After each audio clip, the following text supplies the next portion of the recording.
안녕하세요. 반갑습니다. AP투자연구소입니다. 11월 8일 오늘의 마감 증시 같이 한번 살펴보도록 하겠습니다. 양대 증시 모두 약세 흐름을 보이며 마감된 하루였습니다. 이에 금일 코스피는 0.91%, 그리고 코스닥은 1.62%, 양대 증시가 모두 하락 마감하였는데요.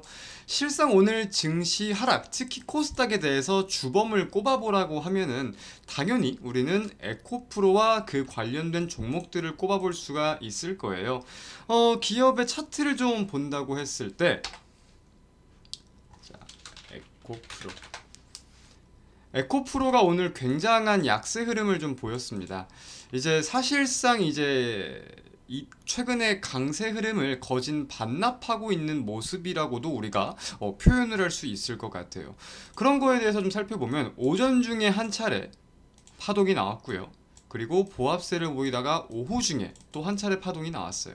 사실 오전 중 파동에 대해서는 국내 증시도 어느 정도 영향이 있기는 있었지만 그래도 거래대금이 높지 않았고 보합권 부근에 제한적인 변동성이 좀 유지가 되나 싶었지만 이 오후 중 파동까지는 국내 증시가 결국 견디지 못하는 모습을 보이면서 낙폭이 좀 확대되는 그런 모습을 보였다 살펴볼 수 있겠습니다. 그래서 오전 중에는 사실 시장의 전반적인 투자 심리가 나쁘진 않았어요. 지금 코스피는 상승 400개가량, 하락은 500개, 코스닥은 상승 700개가량, 하락 800개가량 이렇게 나와 있는데 오전 중에는 이 에코프로와 관련된 이런 종목들이 약세를 보였음에도 시장의 전반적인 투자 심리가 나쁘진 않았습니다.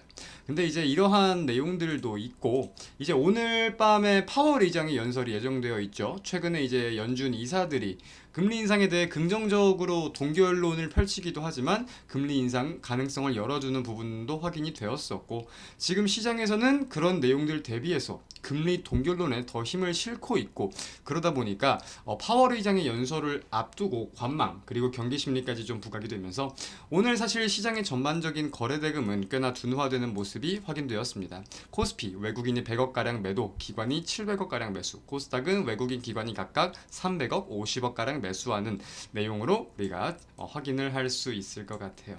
자, 그리고 이제 에코프로 뭐 2차전지 관련된 종목을 생각하면은 우리가 이제 가장 최근 이슈라고 할 수 있는 건 결국 공매도예요. 공매도 금지. 근데 우리가 확인해 볼 이슈가 있습니다. 어제도 잠깐 말씀을 드렸던 건데 공매도 금지했는데 코스닥 공매도 거래는 늘었다. 이유는 이런 기사가 나와 있어요. 오늘 이 내용을 간단하게 한번 설명을 드려볼까 합니다.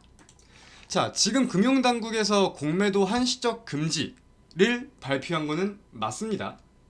근데 여기서 중요한 거는 금융당국이 예외적으로 풀어둔 포지션들이 있어요. 첫 번째가 시장 조성자, 그리고 두 번째가 유동성 공급자. 두 가지가 어떤 포지션인지 간단하게 설명을 드릴게요. 시장 조성자라는 거는 이제 국내 주요 증권사들이 있어요. 뭐 대표적으로 미래에셋이나 뭐 NH투자증권 이런 증권사들이 있는데 한국 거래소와 계약을 맺고 말 그대로 시장 분위기를 좀 조성할 수 있는 그런 포지션을 뜻합니다. 그리고 유동성 공급자도 사실 이름과 내용이 큰 차이가 없어요. 이제 유동성이 없는 거에 대해서 혹은 뭐 ETF나 선물 등에 대해서 좀 공급을 해줄 수 있는 그런 포지션인데 마찬가지로 이런 저유동성 종목 그리고 ETF와 같은 내용들에 대해선 공매도를 할 수 있다는 내용이 지금 나오고 있는 겁니다.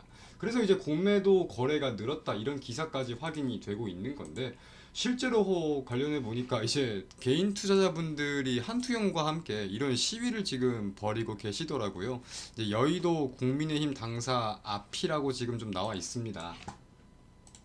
이제 개인 투자자분들의 표현을 좀 인용해 보면은 학교 폭력 전면 금지라고 해놓고 일지는 제외하는 것과 다름이 없다라는 건데 이러한 사례가 있었어요. 코로나 때도 이제 무차입 공매도가 적발된 사례들이 있거든요. 일단 첫 번째, 무차입 공매도는 불법이죠. 그리고 두 번째, 코로나 시기에도 분명히 공매도가 한시적으로 금지가 되었던 기간이잖아요.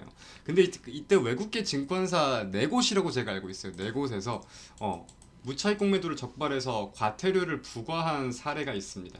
근데 이 기간에도 공매도 주문을 할 수 있었던 게 첫 번째가 시장 조성자고 두 번째가 유동성 공급자예요. 그래서 이제 개인 투자자분들은 이런 의심과 가능성을 갖는 거예요. 지금 이들이 외국계 증권사의 우회로 역할을 하고 있는 거다. 그렇기 때문에 결국 이 둘한테 뭐 어떤 목적, 필요성에 의해서 열어준 것까지는 맞겠지만 결국 이 둘이 외국계 증권사, 지금 공매도를 대표적으로 하는 그런 세력이나 증권사들의 대신 공매도를 치는 역할을 해주고 있었고, 추가적으로 이번에도 그런다고 한다면 공매도 금지에 대해서는 전혀 효과가 없을 것이다. 이런 내용들이 나오고 있는 거죠. 그래서 관련돼 가지고 시위에 효과가 있을지 어떻게 진행이 될지까지는 모르겠지만 우리 다른 개인 투자자분들의 생각이 또 어떨지 궁금하시기도 합니다. 그래서 이런 내용들을 가지고 공매도 관련된 이슈가 지금은 끊이지 않고 있는 상황이다. 좀 말씀을 드릴 수 있겠고, 오늘 마감 증시는 여기서 마치도록 하겠습니다. 시청해주신 여러분 대단히 감사드립니다.